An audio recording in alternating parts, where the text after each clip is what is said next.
Hi guys, welcome back to another tutorial video. This is Damon from Edureka, and in today's session, we will be covering one of the most popular AWS offering, that is Amazon EC2. So before we get started with this session, if you guys haven't subscribed to our YouTube channel, please go down below and click the subscribe button and hit the bell icon so you'll never miss out on any update from us. Also, if you guys are interested in our AWS online certification training, check out the description box below. So let's quickly go over the topic that we shall be discussing today. Firstly, we are going to understand what Amazon EC2 is and see why it's most commonly used. Then check out its instance types, followed by a hands-on demo. Then go on ahead with the introduction to Amazon Machine Image, or simply AMI. And then we will walk through on how to create an AMI image. Moving on forward, we shall also see the introduction of Amazon Elastic Block Store, followed by its network and security in Amazon EC2, and how to provision an Amazon EC2 instance. And lastly, we will be giving a brief introduction about what is load balancing and auto scaling. So without any further delay, let's get started on with what exactly is Amazon EC2. Say whenever you run multiple applications, it is certain that you require a server. So depending on the application that you are running, you might need only a few servers, or sometimes you might need 100 of servers. The number of servers are all dependent as per your requirements. Amazon Elastic Compute Cloud actually provides you those virtual servers, along with secure and resizable compute capacity in the cloud. Virtual in the sense that they are not physically existing, but you can use them anywhere in the world without any limitation. Now with Amazon EC2, it makes it easier for you to obtain these virtual servers. You simply choose the instance types you want, the template you would like to use, which could be based on Windows, Linux, or Ubuntu, and launch the quantity you need. You can do this with a few clicks from the AWS Management Console, or automate the process via the API using SDK in your choice of languages. Now, within minutes, your instance will be up and running with full administrative control. Now, once you're done using your instances, you can simply terminate them and stop paying for them. Now, let's go on right ahead and see why EC2 is one of the most popular AWS offerings. Now with EC2, you can scale your instances up or down as per your requirement. Secondly, they can integrate with other services like S3, EBS, VPC, RDS, etc. And the best part is you pay only for the time your instances are running, so when you stop using your instances, you stop paying for them. Fourth part is you can launch your instances in one or more regions. As you already know, the global infrastructure is divided into regions, and inside the region you can have more than one availability zone, which is nothing but your data center. Fifth part is you have the freedom to choose different operating systems like Windows, Linux, Ubuntu, etc. And lastly, EC2 comes with a tight security network, as EC2 works with Virtual Private Cloud, or VPC, to provide you that secure network to all the resources which you are going to utilize. Now moving on to the next topic, Amazon EC2 provides a range of instances which are designed for different use cases. Amazon EC2 provides instances optimized for compute, memory storage, and GPU processing. Now, they range from cluster compute instances designed for high-performance computing workload to small, economical instances for low-volume applications. You can see here the different type of instance size and its use cases for different purposes. We shall also discuss these instances pricing. The first type of pricing is on-demand pricing. Now, with on-demand pricing, you only have to pay for what you use. Now, when you stop an instances, you simply stop paying for them. You can use your instance either to launch, stop, hibernate, start, reboot, and terminate your instances. Now, coming to the next pricing, we have reserve pricing. With reserve pricing, you obtain a significant discount by bidding over the on-demand price in return for a low one-time payment. The third pricing is spot instances. Now, with spot instances, it lets you name the price you want to pay for your instances. You can do that by using market-based pricing, and it can allow you to obtain compute capacity at a significant discount to that on-demand pricing. And lastly, we have a new type of pricing, that is saving plans. Saving plans allow you to easily reduce your bill by making a commitment to compute usage, say for a period of 1 or 3 years term. Now there are two types of saving plans. One is compute saving plan and another is EC2 Instance savings plan. Now, compute saving plans provide the most flexibility and help reduce your costs up to 66% regardless of its instance family, its size, availability zone, region, operating system, or tenancy. Now, whereas on the other hand, we have EC2 Instance saving plans that provide the lowest price, offering saving you up to 72% in exchange for a committed period of compute usage. I hope till here everyone is familiar with what EC2 is, its types and pricing. So let's quickly do a quick hands-on to see how simple it is to launch an instance. After that, I'll even show you guys how to host a server. Let's get started with the hands-on. And the first thing you need to do is go to AWS Management Console. From there, you can click on Amazon EC2. Click on Services, click on EC2 and open that in the new tab. From there on, you can click on Launch Instance. Click on Instance and Launch Instance. So you simply click on Launch Instance. We give it a name for your instance. In this case, I'll be naming it as Ubuntu Demo. And scroll down and click on Ubuntu, which is a free tier by the way, and simply click a new key pair. Scroll down and set your key pair. If you guys don't know what is a key pair, you need not worry. I'll be explaining you guys what is a key pair and why do we need one in the later part of the video. So simply click on .ppk and click on create new key pair, and we'll name that as Ubuntu key for use, and click on create key pair. So we simply keep everything to default for now and click on launch instance. Once you click on that, simply wait for a few minutes. Until then, let me give you a brief walkthrough on EC2 dashboard. Once you click on that, simply wait for a few minutes. Until then, let me give you a brief walkthrough on the EC2 dashboard. You can see here in the dashboard the instance that is running in your AWS Management Console. Say its instances, then the security groups, IP address, etc. And to the right here, we have a region where you'll be able to select any region based on your location nearer to you. If you have an instance running, you will be charged as long as your instance are running. So how will you be able to check which region your instances are running? Now for that, EC2 provided us with the function EC2 Global View. Now where you will be able to see how many instances are running in which region without having to select each and every region. Now as you can see here, 8 instances are running in one region only. Now coming back to an instance, we can see that it is running. So the next thing that we need to do is host a website server. In order to do that, you simply copy the IP address and simply open PuTTY, and you simply paste your IP address, click on SSH and click on auth, and then paste your key pair which you have generated a few minutes ago, and click here as Ubuntu for use. Click on OK, click on open, click on accept, and simply click here Ubuntu. You'll be logged into an Ubuntu terminal. Simply minimize the screen a bit so you guys can see. So before we host a server, the first thing you need to do is type this command: sudo apt get update.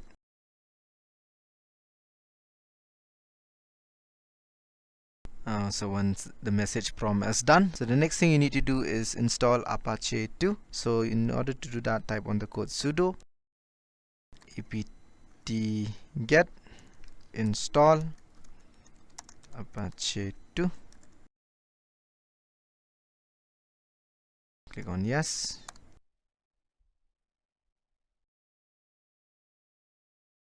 And it's done. So in order for a server to be hosted, the next thing you need to do is go back to AWS Management Console, go to description, where in this part we need to change our security groups. Since we've been hosting a server, we will be needing an HTTP request. So in order to do that, you simply go on action and edit inbound rules and simply add on rule. Click on HTTP, and for custom, anyway IP version 4. Simply click on save. Once that is done, you can go back to your instance, Ubuntu Demo, click on Ubuntu Demo, and simply click on the IP address, go back to a new tab and simply paste your IP address. As you can see here, we have been prompted with an Apache 2 default page. And if you guys wanted to replace this Apache default pages, you can do this this file is located at /var www/html index.html. So we can do that by simply go back to putty C command directory. This is the direction of your Apache. As you can see here, this file is located at /var/www/html/index.html. So we can do that by simply go back here and write here HTML and use an ls, and you can see here the file name is index.html. Now in order for us to make some changes on the file, we simply have to remove it first. Sudo remove index.html, which is the name of the file. When that is done, we can simply edit it in the HTML template by typing the code sudo nano index.html. We are provided with an HTML template.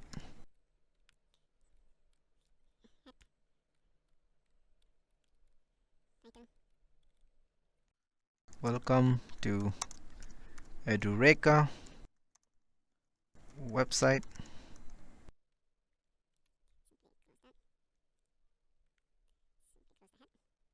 So that will be our heading, and simply provide a body. And say, put a new line. Right here is hello guys, this is Damon from Edureka. Simply close the body and we close down the HTML. Exit. Type exit. Once that is done, simply reload this page, and you can see here you have already added that Apache 2 file. Hello guys, this is Damon from Edureka with that website name as welcome to Edureka website. So that is it guys for the hands-on on how to host a server. Now getting back to our presentation, we shall understand what is Amazon Machine Image. So what is an Amazon Machine Image? So just as its name suggests, Amazon Machine Image is basically a template or information of your operating system to launch instances. So it can either be an Ubuntu or Windows, and then Java, Python, etc., where these files or these template will be converted to an AMI template and create an n numbers of AMI template. Now when you launch an instance, you must first specify that AMI. So whenever you launch an instance, you can use multiple instances for a single AMI. For the same configuration, in this case, we can use multiple instances for the same AMIs, say v2. Or you can use different AMIs to launch different instances for different configuration like v2, v3, v4, etc. Now in the next slide, we shall also see an AMI lifecycle. The first thing you need to do is create a template in Amazon EBS snapshot. Then you need to register your AMI. After you have registered your AMI, you can then use it to launch new instances, or you can use it to copy an AMI with the same region or different region. Now when you no longer require an AMI, you simply deregister your AMI. Now let's go back to the AWS Management Console, where I'll show you guys how to create your own AMI. So guys, let me show you how to create your own AMI.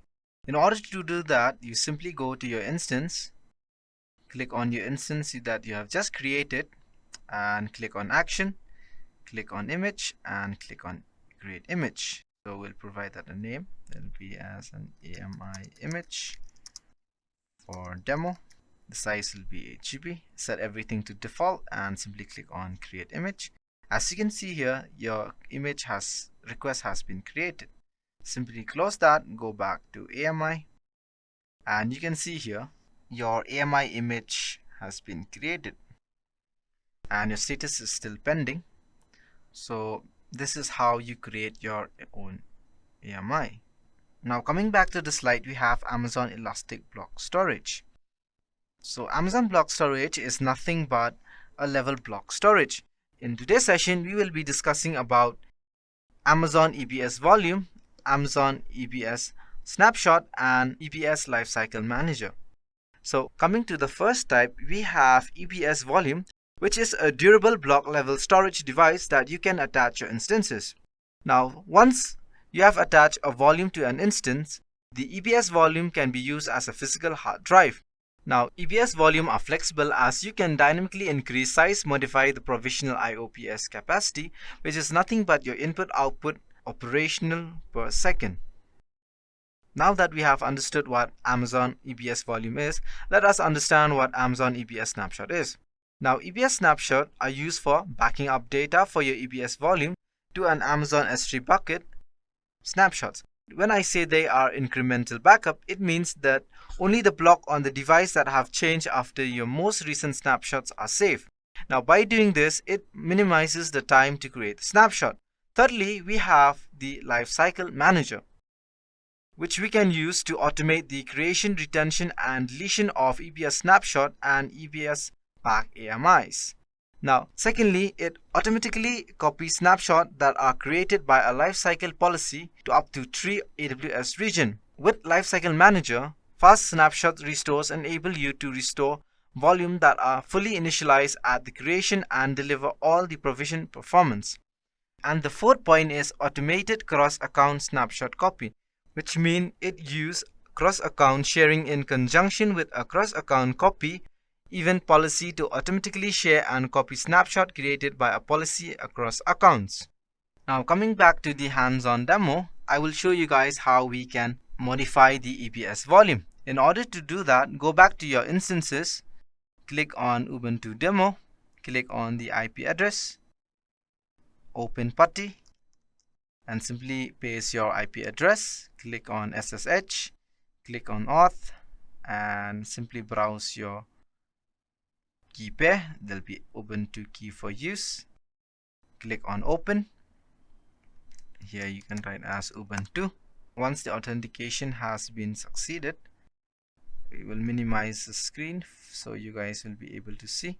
We'll type _LSBLK, and you can see here that our EBS volume is 8 GB. So in order to do that, click on launch instance, click on the instance you have just created, go down to description, and you can see here an EBS optimize. Click on the root device, click on volume.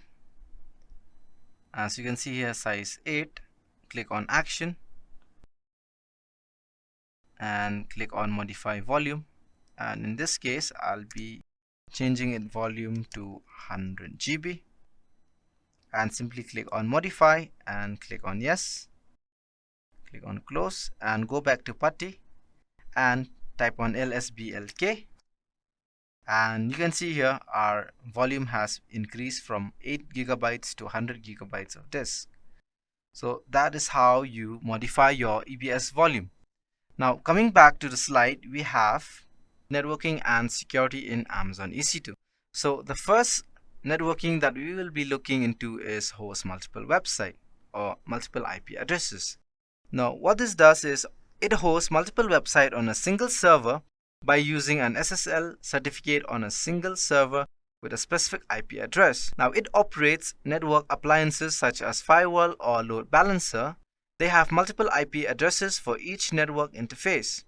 Now, it redirects internal traffic to a standby instance in case your instance failed by reassigning the secondary IP addresses to the standby instances. And the second point we have is elastic IP addresses. Now, what is an elastic IP addresses? Elastic IP addresses is nothing but a static IP address, which is designed for dynamic cloud computing. An elastic IP address is allocated to your AWS account and is yours until you release it.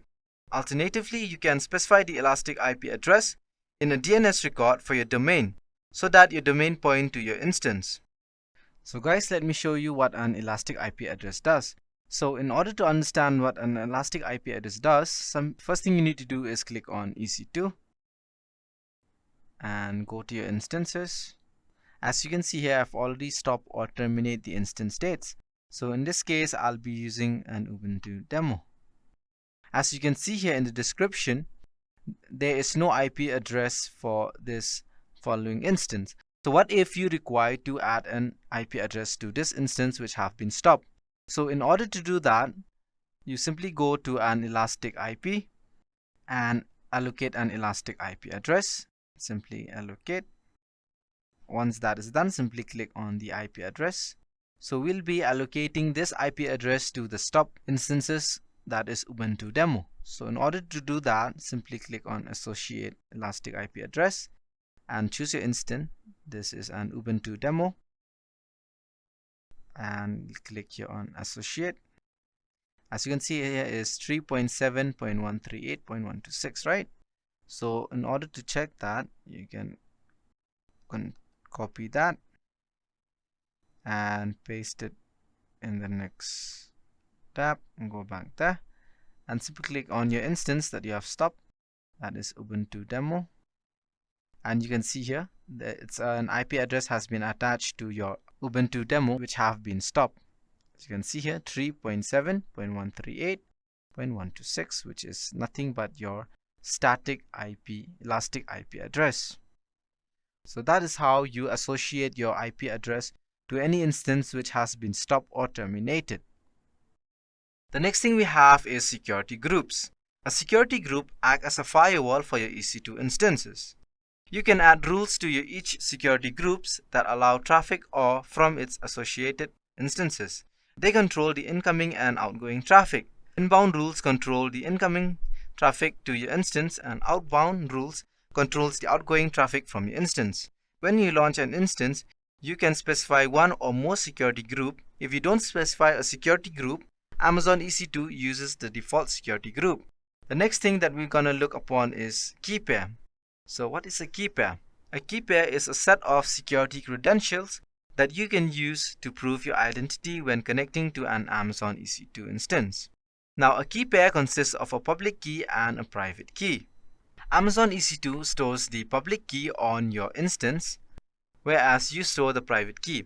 The private key allows you to securely SSH into your instance. We shall see EC2 use cases in the real-life application. The first use cases is run cloud native and enterprise application. Now, Amazon EC2 delivers secure, reliable, high performance and cost-effective compute infrastructure to meet demanding business needs. And the second use cases is Scalp for HPC application. Now, it accesses the on-demand infrastructure and capacity you need to run HPC application faster and cost-effectively. And the third use cases is developed for Apple platform. As the name suggests, it is used for building, testing, and sign on-demand macOS workload. Access environment in minutes, dynamically scale capacity as needed, and benefit from AWS pay-as-you-go pricing. And the fourth use cases is train and deploy ML applications.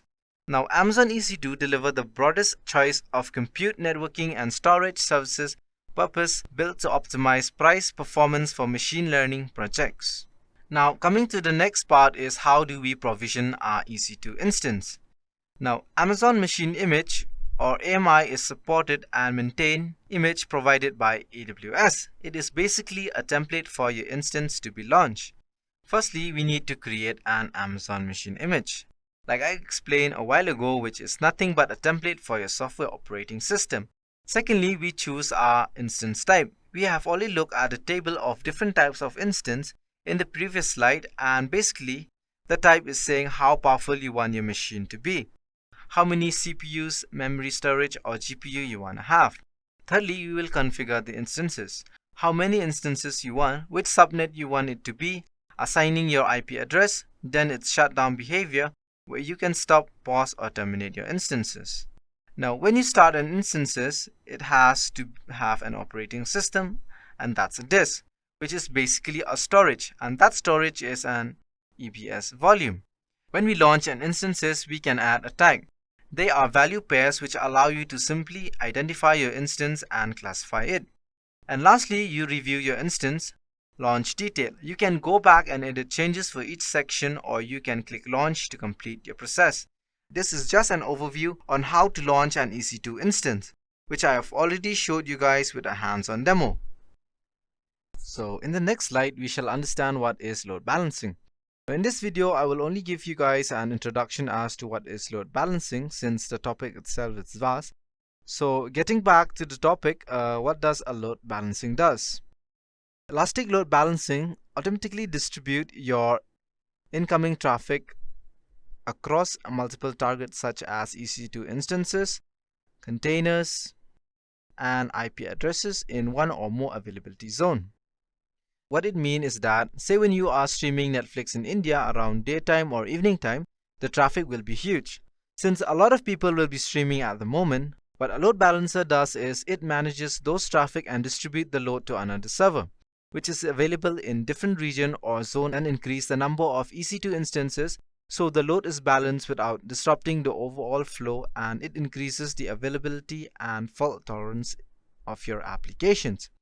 Now, the next thing that we are going to discuss is auto scaling. Just as the name suggests, it monitors your application and automatically adjusts capacity to maintain steady, predictable performance at the lowest possible cost. So, in order to understand what that means is, let me give you an example. So, in the daytime, a lot of people will be using the server. When that happens, auto scaling simply monitors and adds more EC2 instances. So the server can perform its tasks without failing, and when it's around midnight, the amount of people using the server will decrease, so the requirement of server is also decreased. So auto scaling scales out the extra server which is not required and scale up again if a lot of user is using it again. So that is basically what an auto scaling and a load balancer does. Now coming to the architecture, we will understand how we launch an EC2 instances. The first thing you need to do is select the region, whichever it's closer to you. Then we have a VPC. So we are simply using the default VPC in this case, and we have the availability zone. And each VPC has a number of public subnet. In this case, we can use 2. We can also have just one subnet. Now, if you guys are wondering what is the difference between a public subnet and a private subnet, in a public subnet, we attach an internet gateway and we have a routing table which point to that internet gateway. And our EC2 instances have public IP addresses. Those are the 3 things which you need. First, the EC2 instance must have a public IP addresses. We need to have an internet gateway which is attached to a VPC, but you need a route table entry which points to the internet. So that was all about Amazon EC2. If you guys liked the video, please go ahead and press the like button. Thank you guys for attending this session. Until then, see you guys again in our next video. I hope you have enjoyed listening to this video. Please be kind enough to like it, and you can comment any of your doubts and queries, and we will reply them at the earliest. Do look out for more videos in our playlist and subscribe to Edureka channel to learn more. Happy learning!